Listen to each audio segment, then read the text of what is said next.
Hello नमस्कार दोस्तों। Brilliance classes में आपका बहुत बहुत स्वागत है। अगर आज हम लोग साइंस में कुछ बेसिक चीजों पर ध्यान देंगे, जैसे वेग है, त्वरण है और आपका चाल है, इन सब चीजों पर ध्यान देंगे और बेहतर से बेहतर चीजें आपको बताएंगे, तो हम लोग स्टार्ट करते हैं आज। जैसे आप ये जानते हैं कि दूरी और विस्थापन, सबसे पहले दूरी की बात करते हैं, दूरी और विस्थापन की। तो दूरी की बात करें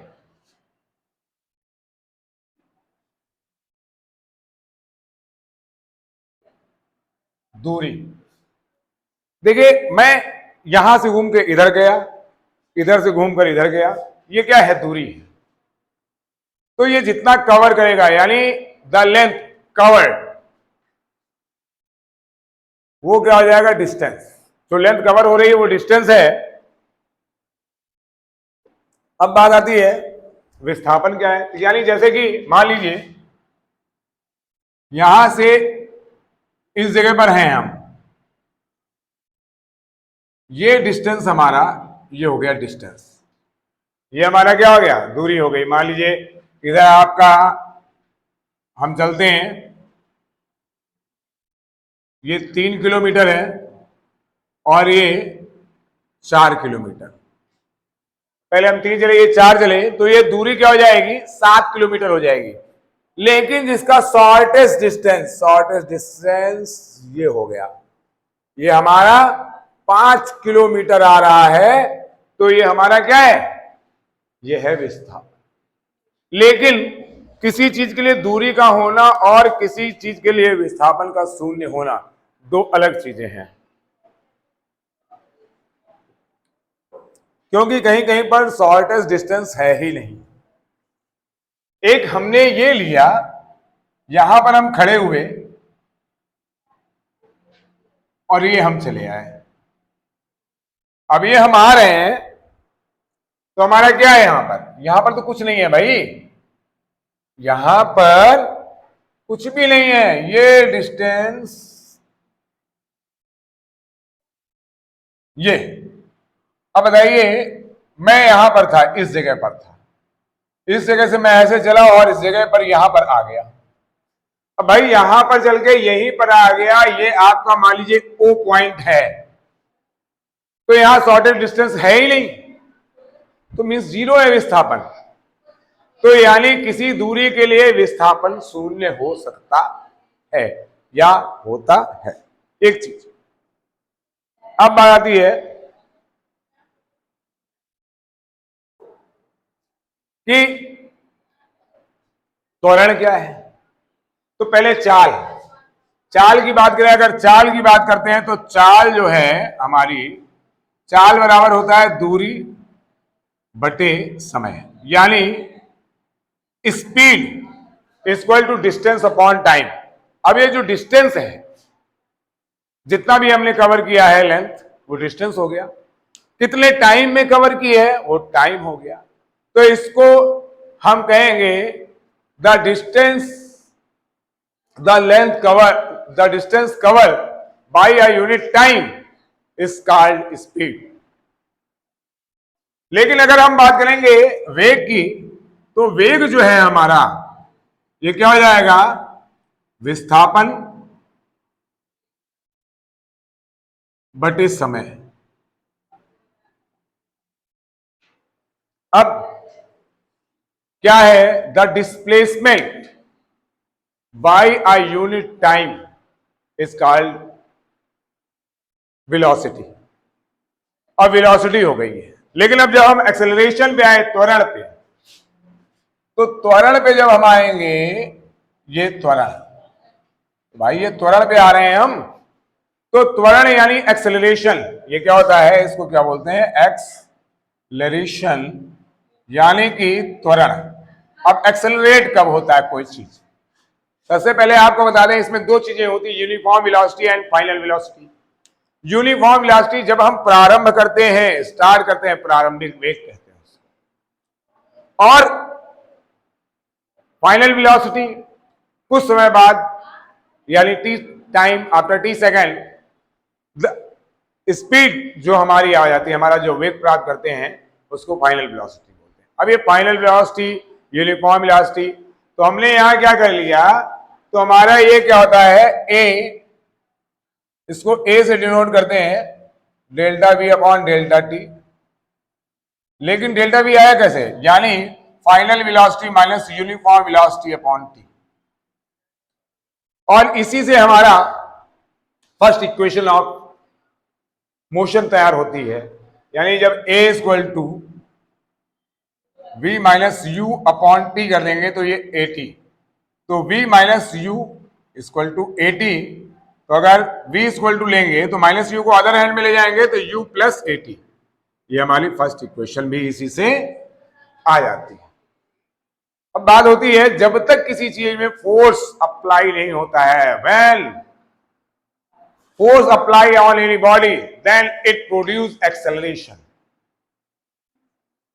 तो सीधी सी एक बात है, अगर बल लगेगा नहीं तो त्वरण उत्पन्न ही नहीं होना है। तो त्वरण को उत्पन्न होने के लिए बल का अप्लाई होना यानी फोर्स का अप्लाई होना बहुत जरूरी है। अब जैसे आपको बता दें जड़त्व का नियम यानी law of inertia, law of motion में सबसे पहले आता है लॉ ऑफ इनर्शिया। अब इनर्शिया, लॉ ऑफ इनर्शिया क्या है, जड़त्व का नियम। अब जड़त्व का नियम क्या है भाई, एक चीज बताइए, जब कोई वस्तु है, अगर मान लीजिए ये आपकी स्टिक है, ये ऐसे कर दी जाए, यहां पर किसी भी चीज के द्वारा इसको फिक्स कर दिया जाए और आप इसको इधर उधर कर रहे हैं और नहीं हो पा रही है, तो यानी जैसे ये विराम अवस्था है, इसकी ये कौन सी अवस्था है, विराम अवस्था है, ये ऐसी बनी है तो ये नहीं जा रही। लेकिन जब इस पर कोई फोर्स लगाया जाता है, फोर्स अप्लाई किया जाता है, तो क्या हो जाती है, ये इसकी कंडीशन चेंज हो जाएगी। तो यानी कोई भी वस्तु जब तक अगर विराम अवस्था में है तो विराम अवस्था में रहे, और अगर गति अवस्था में है तो गति अवस्था में रहे, तो उसको हम जड़त्व कहते हैं, जड़त्व का नियम कहते हैं। तो यानी the object in a rest condition और in motion condition until the force apply, यानी जब तक कोई बल ना लगे तब तक उसमें कोई परिवर्तन ना हो, तो इस नियम को जड़त्व का नियम या लॉ ऑफ इनर्शिया कहते हैं। ये क्लियर हो गया होगा। तो हमारा क्या है, वेग आपको समझ में आया, आपको चाल समझ में आई, आपको त्वरण समझ में आया, आपको लॉ ऑफ इनर्शिया समझ में आया, और आपको समझ में आया होगा कि दूरी क्या है, विस्थापन क्या है। तो इतनी चीजों को आप बिल्कुल अपने फोकस कीजिए। मैंने केवल इसको इसलिए बताया है कि ये चीजें आपके माइंड में जाएं और आपको इन चीजों के बारे में क्लियरिटी हो, क्योंकि क्लियर नहीं होता है तो हम आगे की ओर नहीं बढ़ पाते हैं। अब हम आते हैं कि अगर मान लीजिए कुछ भी होता है, कभी कभी कई ऐसे क्वेश्चन होते हैं हम उनको कर नहीं पाते हैं, और कर नहीं पाते हैं उसका रीजन क्या होता है कि हमने ध्यान ही नहीं दिया दे रखा होता है। मैंने अभी उस दिन बताया कि रिफ्रैक्टिव इंडेक्स एल, जैसे आपका रिफ्रैक्टिव इंडेक्स है एन है, इक्वल टू हमारा क्या होता है सी अपॉन बी। लेकिन अगर मान लीजिए आपको दे रखा है कि वायु के सापेक्ष ऐसे दे रखा हो ए एन जी, वायु के सापेक्ष कांच का अपवर्तनांक इक्वल टू 3/2 दे रखा हो, और आपका वायु के सापेक्ष पानी का अपवर्तनांक 4/3 दे रखा हो। अब ये बोल रहा है कि कांच के सापेक्ष, यानी कांच के सापेक्ष पानी का अपवर्तनांक ज्ञात कीजिए। अब प्रॉब्लम ये है, तो कांच के सापेक्ष पानी का अपवर्तनांक ज्ञात करना है, तो तुरंत आप क्या करेंगे कि ये फाइंड करना है, तो GNW यानी water, the refractive index of water respect to glass, तो क्या हो जाएगा, सबसे पहले हम ये निकाल लेंगे refractive index of water respect two year यानी 4/3, और यहां क्या कर लेंगे 3/2। ये ऐसे हो जाएगा, ये ऐसे हो जाएगा। हमारा क्या हो गया 4 2 जा 8 और 3 3 जा 9। ये चीज हो गई। लेकिन अब वो हमसे पूछ ले कि reflective index of glass respect to water, ये फाइंड करना। तो ये फाइंड करने के लिए हम क्या करेंगे, यहां पर ले लेंगे reflective index of glass respect to air upon reflective index of water respect to air. तो ये क्या हो गया, यानी वायु के सापेक्ष कांच का अपवर्तनांक, वायु के सापेक्ष कांच का अपवर्तनांक और वायु के सापेक्ष पानी का अपवर्तनांक। तो अगर वायु के सापेक्ष कांच का अपवर्तनांक बटे वायु के सापेक्ष पानी का अपवर्तनांक निकालेंगे तो हमारा निकल जाएगा कांच का अपवर्तनांक किसके सापेक्ष, पानी के सापेक्ष यानी जल के सापेक्ष। तो हमारा ये क्या हो गया 3/2/4/3। ये तो हमारा क्या आ जाएगा 9/8। ये हमारा क्या आ जाएगा WNG। और एक क्वेश्चन अलग बता दे रहा है ये। अब क्वेश्चन इसने यहां से पलट दिया, अगर मान लीजिए ये क्वेश्चन कहता है कि इस क्वेश्चन के बजाय आप क्वेश्चन ऐसा कीजिए कि पानी में प्रकाश की चाल ज्ञात करनी है। अगर बोल रहा है कि L यानी पानी का अपवर्तनांक, अगर क्वेश्चन दे दे कोई भी क्वेश्चन आ जाए,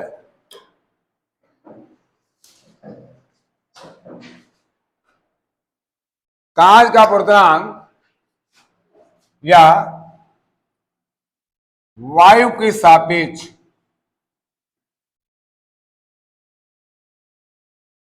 जल का अपवर्तनांक,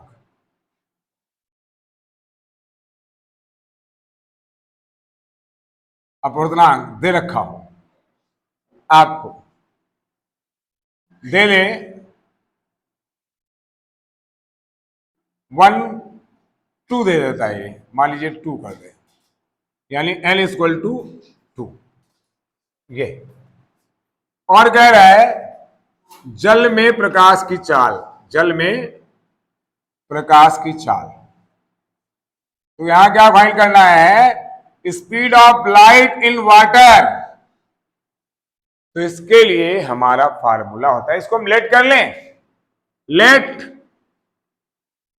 द स्पीड ऑफ लाइट